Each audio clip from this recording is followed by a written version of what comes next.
కాకినాడ జిల్లా తుని చిన్నారి జ్ఞానేశ్వరి మిస్సింగ్ కేసులో గాలింపు కొనసాగుతోంది. ఈ కేసులో పెంపుడు కుక్క కీలకంగా మారింది.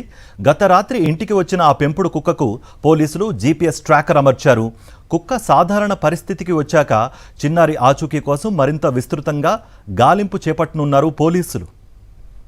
కాకినాడ జిల్లా తుని చిన్నారి జ్ఞానేశ్వరి మిస్సింగ్ కేసులో గాలింపు కొనసాగుతోంది. ఈ కేసులో పెంపుడు కుక్క కీలకంగా మారింది. గత రాత్రి ఇంటికి వచ్చిన ఆ పెంపుడు కుక్కకు పోలీసులు జీపీఎస్ ట్రాకర్ అమర్చారు. కుక్క సాధారణ పరిస్థితికి వచ్చాక చిన్నారి ఆచూకీ కోసం మరింత విస్తృతంగా గాలింపు చేపట్టనున్నారు పోలీసులు. ఇదే అంశానికి సంబంధించి మరింత సమాచారం మా ప్రతినిధి రాజు అందిస్తారు. రాజు, ఈ మిస్సింగ్ కేసుకు సంబంధించిన పురోగతి ఎక్కడి వరకు వచ్చింది? పోలీసులు ఏం చెప్తున్నారు? మీ దగ్గర ఎటువంటి సమాచారం ఉంది? కార్తీక్ పాప అదృశ్యం అయ్యి వాళ్ళకి 6వ రోజు కావస్తుంది. పాప ఆచూకీ కోసం అయితే పోలీసులు ముమ్మరంగా గాలింపు చర్యలు చేపట్టారు. ఒకటి, అడవి జంతువులు బారిన పడిందా పాప, లేదంటే ఎవరైనా కిడ్నాప్ చేశారా?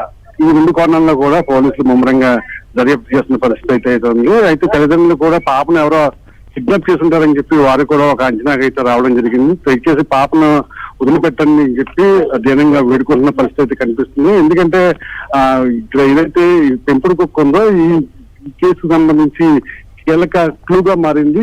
ఇది రాత్రి రావడంతో ఇక్కడ ఉన్నటువంటి మున్సిపల్ అధికారులు దాన్ని బంధించారు.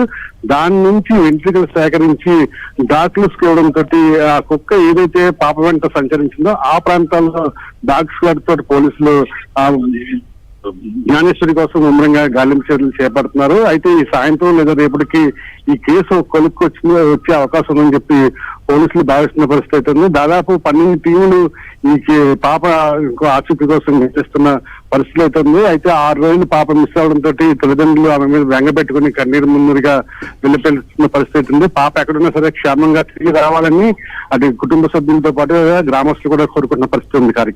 థాంక్యూ రాజు.